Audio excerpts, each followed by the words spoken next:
आधार seeding पर जोर ने ग्रामीण रोजगार योजना को गंभीर संकट में धकेल दिया है।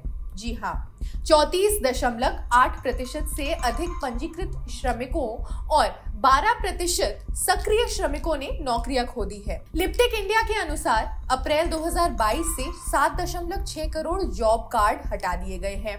ये प्रधानमंत्री नरेंद्र मोदी की शुरुआती गारंटियों में से एक का भाग्य है।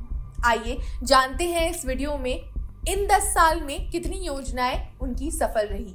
आयुष्मान भारत योजना में कई कमियां हैं। 2019 के चुनावों से कुछ महीने पहले ही शुरू की गई आयुष्मान भारत योजना सरकार ने किफायती हेल्थ केयर योजना के रूप में इसे प्रचारित किया। इस योजना के 2 घटक हैं, प्राथमिक स्वास्थ्य देखभाल केंद्रों को मजबूत करना और गरीब परिवारों को इलाज के लिए 5 लाख रुपए तक का बीमा प्रदान करना। स्वास्थ्य मंत्रालय के आंकड़ों से पता चलता है कि इस योजना से अब तक 6.5 करोड़ लोगों को 81,979 करोड़ रुपए का इलाज मिल चुका है। फिर भी सरकार द्वारा हेल्थ केयर के लिए कम खर्च करने के कारण शुरुआत में इस योजना के कार्यान्वयन में दिक्कत आई थी। पात्र लाभार्थियों का बहिष्कार और आवंटित धन का कम उपयोग जैसा मुद्दों को सीएजी ने रेखांकित किया है। कैग की रिपोर्ट में लिखा है BIS यानी कि बेनिफिशियरी आइडेंटिफिकेशन सिस्टम।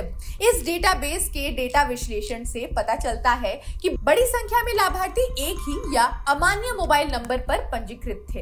कुल मिलाकर 1119 से 7,49,820 लाभार्थी BSI डेटाबेस में एक ही मोबाइल नंबर से जुड़े थे। अब ये देखिए, 7,50,000 के करीब लाभार्थियों के अलावा 1,39,000 के करीब लाभार्थी फोन नंबर इससे जुड़े थे और करीब 1 लाख अन्य लोग इस नंबर से जुड़े थे।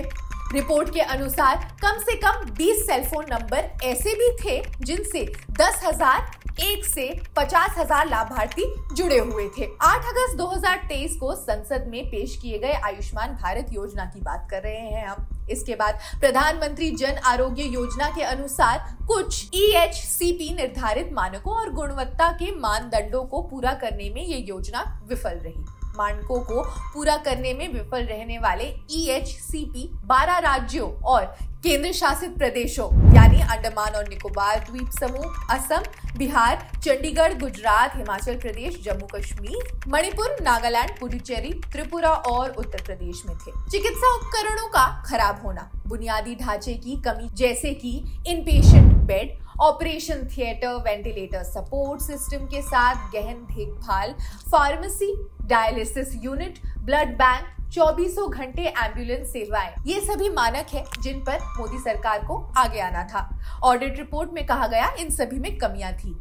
योजना का वित्त पोषण राज्य सरकार और केंद्र के बीच इतना अनुपात में साझा किया जाता है। केंद्र सरकार के स्तर पर राष्ट्रीय स्वास्थ्य प्राधिकरण योजना कार्यान्वयन के लिए जिम्मेदार है। राज्यों में ये काम राज्य स्वास्थ्य प्राधिकरणों और जिला कार्यान्वयन इकाइयों के माध्यम से किया जाना है। इस योजना का लक्ष्य योजना में परिभाषित सख्त मानदंडों के अनुसार प्रति परिवार 5 लाख रुपए प्रदान करना है। NHA डेटाबेस के अनुसार अब तक 24.42 करोड़ लाभार्थियों को योजना के लिए पंजीकृत किया गया है और उनके अस्पताल में प्रवेश पर 67,000 करोड़ रुपए खर्च किए गए हैं। 2015 में लॉन्च किया गया गरीबों के लिए पक्का आवास योजना। प्रधानमंत्री आवास योजना PMYA का उद्देश्य गरीब परिवारों के लिए पक्के आवास के लिए वित्तीय सहायता प्रदान करना है। प्रधानमंत्री आवास योजना शहरी की शुरुआत साल 2015 में हुई थी। किस शहर में कितने घर बनेंगे ये राज्यों के प्रस्तावों पर निर्भर करता है। इस योजना का ग्रामीण भाग PMYAR 1 साल बाद 2016 में लॉन्च किया गया। PMYAR का लक्ष्य 2 चरणों में 2.95 करोड़ पक्के घर बनाना था। अब PMYA अर्बन के तहत फरवरी तक लगभग 1.2 करोड़ घरों को मंजूरी दे दी गई थी और उनमें से 80 लाख घरों का निर्माण भी किया गया था, ये पता है। PMYAR ने अपने लक्ष्य का 88% पूरा कर लिया है। PMAYR के तहत महिलाएं व्यक्तिगत रूप से संयुक्त रूप से लगभग 72% घरों की मालिक हैं।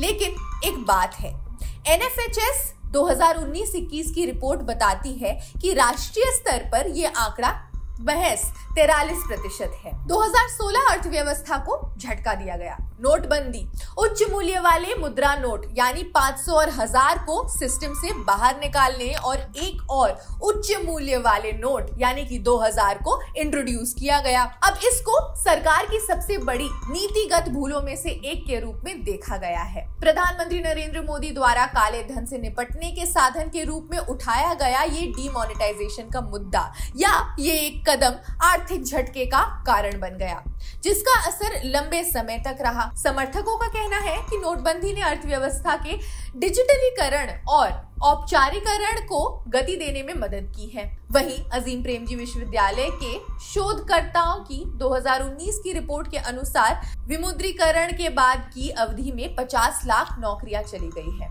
लगभग सभी बंद किए गए नोट भारतीय रिजर्व बैंक के पास वापस आ गए, जिसका अर्थ है कि इस योजना या इस पहल से शायद ही कोई कालाधन हटा हो और नए 2000 के जो नोट हैं उनको अंततः पिछले साल चलन से बाहर कर दिया गया। हालांकि ये अभी भी कानूनी मुद्रा बना हुआ है। आगे बढ़ते हैं। 2017 में जीएसटी, अब भी ये थोड़ा कॉम्प्लिकेटेड इशू है, सरल नहीं है। समझते हैं। सरकार ने वस्तु एवं सेवा कर यानी जीएसटी के तहत 17 प्रकार के अप्रत्यक्ष करों को एकजुट किया था। शुरुआत में आई तमाम परेशानियों के बावजूद ये मोदी सरकार के तहत होने वाले सबसे बड़े सुधारों में से एक बन गया। पिछले कुछ वर्षों में नई व्यवस्था के कई शुरुआती मुद्दों का एक समाधान भी किया गया है। हालांकि इस सुधार को लेकर अब भी चर्चा जारी है। जीएसटी परिषद की बैठकों के माध्यम से केंद्र और राज्यों के बीच सफल साझेदारी नहीं हो सकी है। अब तक इस बात को लेकर बहस है कि राज्यों को छोड़े गए राजस्व के लिए कितना मुआवजा दिया जाना चाहिए और कितने समय तक दिया जाना चाहिए। जीएसटी संग्रह में वृद्धि स्थिर हो गई है। इसके अलावा ये आय और कॉर्पोरेट कर की तुलना में कम बनी हुई है। इस प्रणाली को अब भी सरल नहीं माना जा रहा है। इसके अलावा गंगा सफाई की बात करते हैं। प्रधानमंत्री मोदी की गारंटी का मामला ले लीजिए। नमामि गंगे नाम से इस परियोजना की घोषणा मई 2014 में मोदी के जीवन के मिशन के रूप में की गई थी। 2021 की रिपोर्ट के मुताबिक 20,000 करोड़ रुपए की इस योजना का केवल 20% सेवरेज प्लांट ही पूरा हो सका है, यानी सेवरेज प्लांट के ट्रीटमेंट के लिए पूरा हो चुका है। राष्ट्रीय स्वच्छ गंगा मिशन को 2026 तक 7,000 मिलियन लीटर सीवेज जोड़ने की उम्मीद है। सत्ता में 10 साल के बाद ये पीएम मोदी के जीवन का मिशन अब ऐसा दिख रहा है। इसके अलावा कई और योजनाएं भी इंट्रोड्यूस की गई। नए स्मार्ट शहरों की योजना भी इनमें से एक थी। इस रिपोर्ट में बस इतना ही। आपको कैसी लगी आप कमेंट सेक्शन में हमें जरूर बताएं। बाकी देश दुनिया की अन्य खबरों के लिए भी जुड़े रहिए जनसत्ता के साथ। कमेंट सेक्शन में जरूर बताएं आप क्या सोचते हैं। शुक्रिया।